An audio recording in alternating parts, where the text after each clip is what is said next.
नमस्कार दोस्तों, मैं हूं अंकित और स्वागत करता हूं आपका अपने चैनल पर। भारतीय इतिहास में हम काफी सारे नाम ऐसे पाते हैं जिन्होंने अपने पिता, चाचा या भाइयों को मारकर सिंहासन छीन लिया हो। इन्हीं नामों में से एक है अलाउद्दीन खिलजी। इसने अपने चाचा व ससुर जलालुद्दीन खिलजी को मारकर राजगद्दी हथियाई और सुल्तान बना। हालांकि गद्दारी करने के बावजूद अलाउद्दीन एक काबिल शासक निकला। उसने न सिर्फ मंगोलों के आक्रमण से अपने राज्य को 12 बार बचाया, बल्कि एक बड़ी ही जटिल मगर कामगार आर्थिक नीति भी बनाई। और तो और उसने दिल्ली सल्तनत की सीमाएं भी बड़ी कर दी और कई सारे दूसरे राज्यों पर विजय भी पाई। मगर कम ही लोग जानते होंगे कि अलाउद्दीन की मौत कैसे हुई। तो आइए पहले जानते हैं अलाउद्दीन खिलजी के व्यक्तिगत जिंदगी के बारे में। अलाउद्दीन की खास दो बीवियां थी। पहली जलालुद्दीन की बेटी जिसे मलिकाए जहान का नाम मिला था, और दूसरी अल्फ खान की बहन महरू। उसने झट्टेपाली से भी शादी की थी, जो देवगिरी के राजा रामचंद्र की बेटी थी। झट्टेपाली से उसे एक बेटा भी था जिसका नाम था शिहाबुद्दीन ओमार, जो अगला खिलजी शासक बना। इसके बाद अलाउद्दीन ने कमला देवी से शादी की, जो वेघल नरेश कंड की पूर्व पत्नी थी। कमला देवी को असल में अलाउद्दीन ने युद्ध में जीती गई मानकर उनसे शादी कर ली थी। इन सभी के अलावा अलाउद्दीन का एक और प्रेमी था, जिसे उसने गुजरात में युद्ध के दौरान बंदी बनाया था, लेकिन बाद में वो अलाउद्दीन का करीबी शागिर्द बन गया। मलिक कफूर को अलाउद्दीन ने सेवा में रखा क्योंकि वो एक काबिल सैन्य अधिकारी था, और ऐसा माना जाता है कि कफूर ने ही अलाउद्दीन को भारत जीत कर दिया था। बाद में कफूर को दिल्ली सल्तनत का वायसराय भी बना दिया गया था।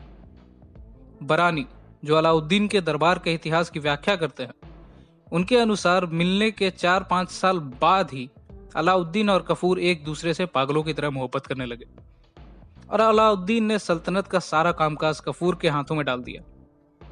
बरानी के विवरण के अनुसार इतिहासकार रूथ वनीता और सलीम किदवई ने कहा कि अलाउद्दीन और कफूर के बीच में समलैंगिक यानी होमोसेक्सुअल संबंध थे।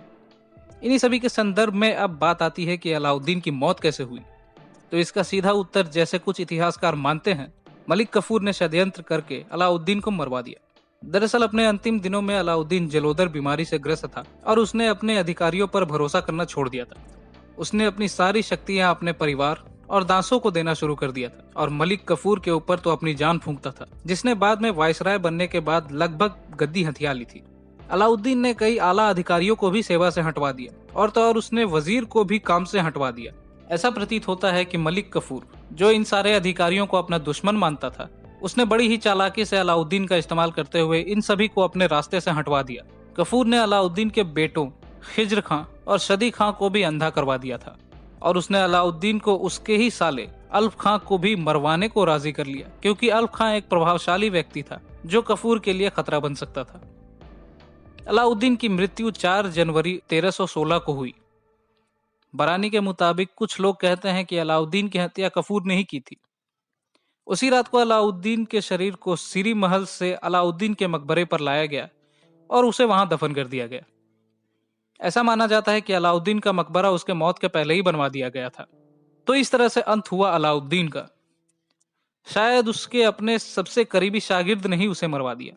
हालांकि हम ये यकीन से नहीं कह सकते, मगर सारे सबूतों को देखने के बाद तो ऐसा ही लगता है। तो दोस्तों, आज के वीडियो में इतना ही। देखने के लिए धन्यवाद।